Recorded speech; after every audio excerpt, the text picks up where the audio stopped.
बिस्मिल्लाहिर्रहमानिर्रहीम। अस्सलाम वालेकुम डियर ऑल स्टूडेंट, आई होपफुल कि आप सब लोग खैरियत से होंगे।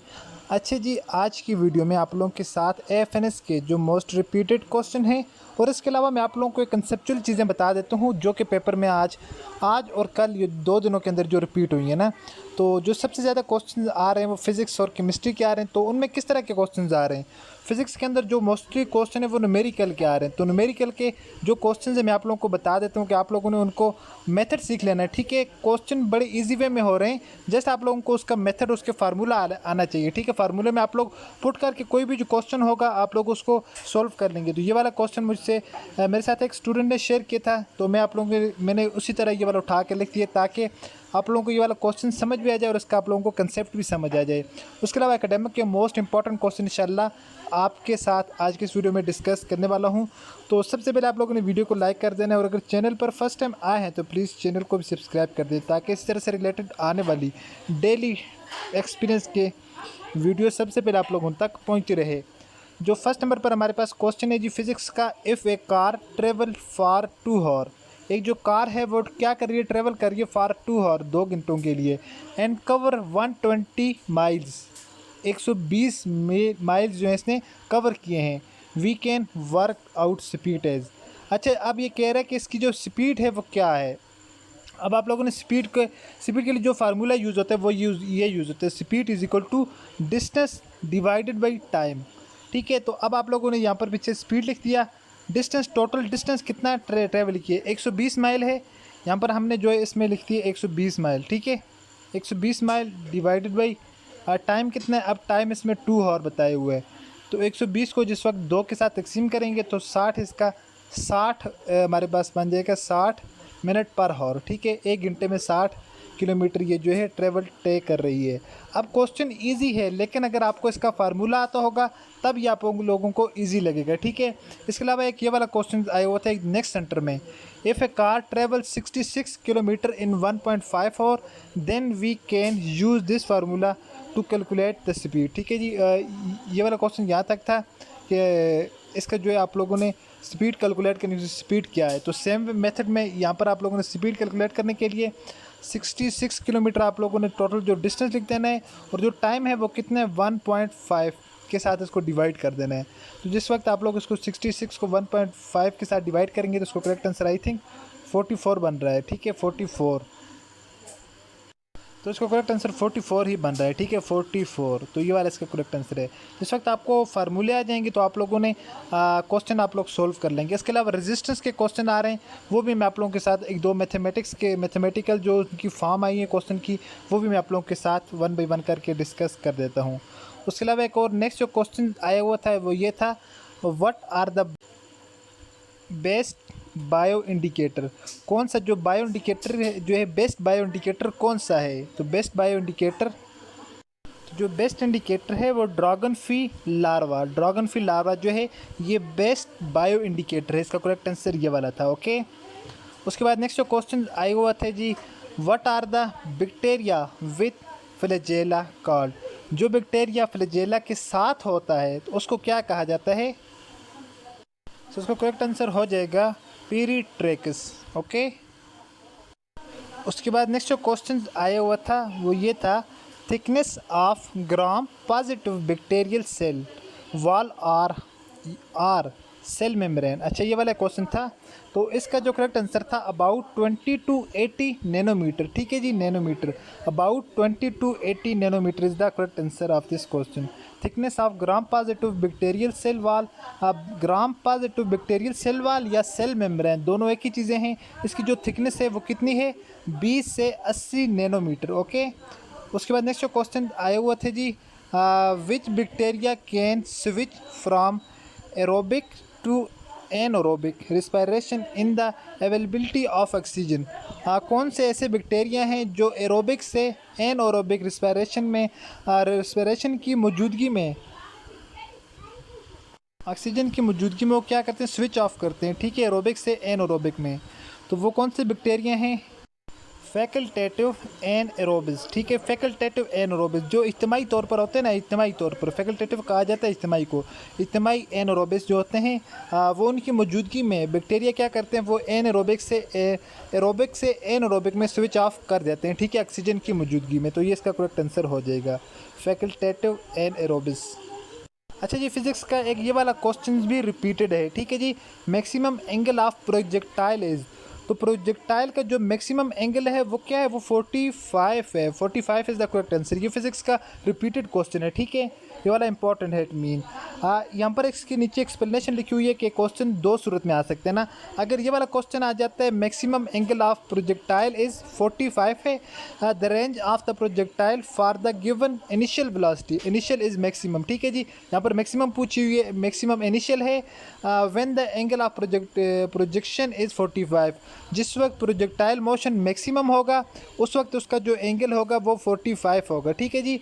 The horizontal range of will be minimum, अच्छा यहाँ पर मैक्सिमम में अगर मिनिमम होगा तो एंगल आप लोगों का 19 का होगा। आप लोगों ने ये बात लाजमी याद रख लेनी, ठीक है, ये आपको कंफ्यूज करेगी।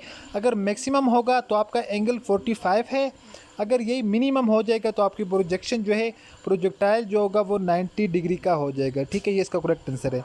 तो इस केस में हमारे पास जो करेक्ट आंसर बन रहा है वो 45 है। अगर यहाँ पर जो है मिनिमम होगा तो उसका करेक्ट आंसर 19 हो जाएगा, ओके। उसके बाद ये कुछ मोस्ट इंपॉर्टेंट टॉपिक हैं, ठीक है, मैंने आप लोगों को भेज भी दिए हैं। अच्छा जी, आप लोगों ने इनमें से क्या करना है, न्यूमेरिकल क्वेश्चन में आप सबको इंशाल्लाह भेजूंगा भी, केमिस्ट्री के रिलेटेड और फिजिक्स के रिलेटेड, ठीक है जी, फिजिक्स बायो के। तो बायो के ये जो इंपॉर्टेंट टॉपिक हैं ये आप लोगों ने किस तरह प्रिपेयर करना है, आप लोगों को अगर मेरी बात माने तो आप लोगों ने इस तरह करना है। आप लोगों ने ये जितने भी टॉपिक्स यहाँ पर लिखे हुए हैं ना, आप लोगों ने इन तमाम टॉपिक्स को अपने पास लिख लेना है, फर्स्ट लिखना है, देन आप लोगों ने इनको क्रोम ब्राउज़र के ऊपर सर्च करना है या गूगल में भी, जहाँ से भी आपको बेस्ट लगे, ठीक है। आपने सर्च करके इसको विद कंसेप्ट के साथ आप लोगों ने सारे को पढ़ लेना है, ना इसके रिलेटेड एमसीक्यूज़ नहीं सर्च करने। बाद स्टूडेंट क्या करते हैं, इनके रिलेटेड एमसीक्यूज़ सर्च कर लेते हैं, एमसीक्यूज़ों में जो इंपॉर्टेंट चीज़ होती है वही वो लोग रखते हैं। तो बाद टाइम ऐसा होता है कि उनमें से क्वेश्चन आ जाते हैं और बाद टाइम उनमें से नहीं आते। तो आप लोगों ने जो इस वक्त आप लोग पूरा टॉपिक्स पढ़ेंगे A to Z, तो आपको तमाम तर चीज़ें उसमें समझ आ जाएंगी, ओके। यहाँ पर केमिस्ट्री के और बायो के टॉपिक्स लिखे हुए, बाकी फिजिक्स के मैं इंपॉर्टेंट टॉपिक इंशाल्लाह आप लोगों को भेज रहा हूँ, ओके। उसके बाद एक ये वाला क्वेश्चन आया हुआ था, सिनोनिम्स ऑफ क्रूड, क्रूड कहा जाता है खाम को। अब इसका जो सिनोनिम्स यानी सेम मीनिंग वाला वर्ड जो बन रहा था वो अनफिनिश्ड यानी नामुकम्मल। तो अब ये वाला वर्ड जो है इसको मैंने क्लियरिफाई करने के लिए यहाँ पर ये लिखा हुआ है, what is the synonyms of word unfinished and cause, ठीक है जी। तो ये इसका यही बन रहा है करेक्ट आंसर। तो ये बाकी बहुत सारे हैं, ठीक है, इसके नेक्स्ट डिफरेंट है, लेकिन ये वाला जो है इसमें करेक्ट आंसर आपका बन जाएगा synonyms of word crude, okay. अच्छा जी, उसके बाद ये वाला क्वेश्चन आया हुआ था जी, pH ऑफ सोडा इज़, ये वाला कल वाले पेपर में भी आया हुआ था और आज के पेपर के अंदर भी ये क्वेश्चन रिपीट हुए, ठीक है। इट मीन मोस्ट इंपॉर्टेंट है, बिटवीन 3.4। अच्छा, pH of soda is between 3.4, इसका करेक्ट आंसर हो जाएगा। सोडे की जो pH है वो 3.4 के दरमियान है। Where is God there is help, तो यहाँ पर ये इंग्लिश का वर्ड था, तो इसमें पूछा हुआ था इसमें कौन सा आर्टिकल यूज़ हो रहा है, तो इसमें कोई आर्टिकल यूज़ नहीं हुआ था। और इसके अलावा इंग्लिश के अंदर जो क्वेश्चंस आ रहे थे मोस्टली, तो वो उनमें कोई एक वर्ड जो था उसको अंडरलाइन किया हुआ था, उसको पूछ रहे थे कि ये वाला कौन सा वर्ड है, ठीक है। तो उस वर्ड को आप लोगों ने बताना था कि वो नाउन है, प्रोनाउन है, एडवर्ब है, क्या है। तो इतना डिफ़िकल्ट नहीं होता, इंग्लिश का पोर्शन इजीली होता है। जस्ट फिज़िक्स और केमिस्ट्री के जो कुछ क्वेश्चंस हैं वो थोड़े डिफ़िकल्ट आ रहे थे, ओके।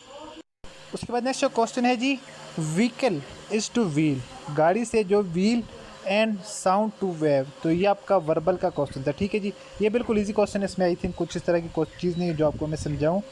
उसके बाद नेक्स्ट ये वाला क्वेश्चन था 115, 55, 170, 65, 235। अच्छा, अब इसमें क्या है, अब 115 के अंदर 55 ऐड किए, 115 और 120 और जो बाकी इसमें आप लोग ऐड करें, 115 के अंदर 55, 170 ये बन रहा है, ठीक है। 115 के अंदर आप लोग 55, तो 170 के अंदर आप लोग 65 ऐड करेंगे तो आपके पास 235 बन रहे हैं, 235। अब 235 में अब ये इसमें ये वाली पैटर्न चल रहा है ना, सबसे पहले 55 है, देन उसके बाद 65, देन उसके बाद क्या हो जाएगा आप लोगों को ये खुद पता चल जाएगा, ठीक है।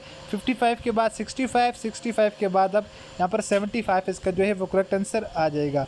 अगर नेक्स्ट भी पूछा हुआ 75 को आप इसके अंदर पुट करके आप नेक्स्ट आंसर भी बता सकते हैं।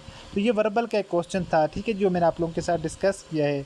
उसके अलावा ये एक क्वेश्चन था, choose the odd unit, white, right, rest.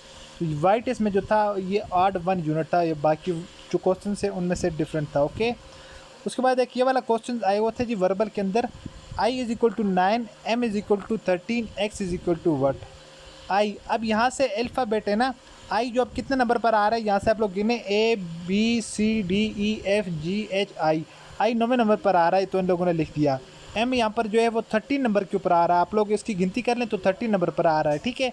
X की अब आप लोग गिनती करें, एक्स ABCDE, एक्स की हम गिनती करेंगे, एक्स हमारे पास 24 नंबर के ऊपर आ रहा है, तो उसका करेक्ट आंसर 24 बन जाएगा, ओके। उसके बाद एक और जो क्वेश्चन था जी, which 2 letter are locating is same in mirror. अब यहाँ पर बी भी, ये तो बिल्कुल इजी क्वेश्चन था, ठीक है, डी भी नहीं है, ई भी नहीं है, एक आई है। आई इधर से हो या इधर से हो, जिस साइड से उसको आप लोग रखेंगे इस तरह के आई को, ये वही उसी तरह करेगा, ठीक है। इसमें 2 आई थे, ठीक है, ये आई जो दोनों हैं ये वाले सेम नज़र आएंगे, ओके। ये वाला इसका करेक्ट आंसर था इसमें, और इसमें कोई इस तरह के लेटर नहीं है जो सेम नज़र आए। आई थिंक वाई भी इस तरह आप लोगों को सेम ही नज़र आएगा अगर ये वाला हो, ठीक है। तो ये वाला बिल्कुल इजी क्वेश्चन है। वर्बल के मोस्टली जो स्टूडेंट हैं उनके verbal and non verbal clear हो रहे हैं, जस्ट उनको एकेडमिक के अंदर जो है कुछ प्रॉब्लम आ रहा है। तो जो मैंने आप लोगों के इंपॉर्टेंट टॉपिक भेज दिए हैं, आप लोगों ने विद कंसेप्ट के साथ आप लोगों डिटेल से वो रीड आउट करने हैं। इसके अलावा इंशाल्लाह मैं आप लोगों को MCQs भी ग्रुप के अंदर शेयर कर रहा हूँ। आई होपफुल कि ये आज की मुख्तसर सी वीडियो आप लोगों को पसंद आई होगी। मिलते हैं नेक्स्ट वीडियो में, अपनी दुआ में याद रखिएगा और देखते रहिएगा चैनल वे ऑफ लर्निंग। अल्लाह हाफिज़।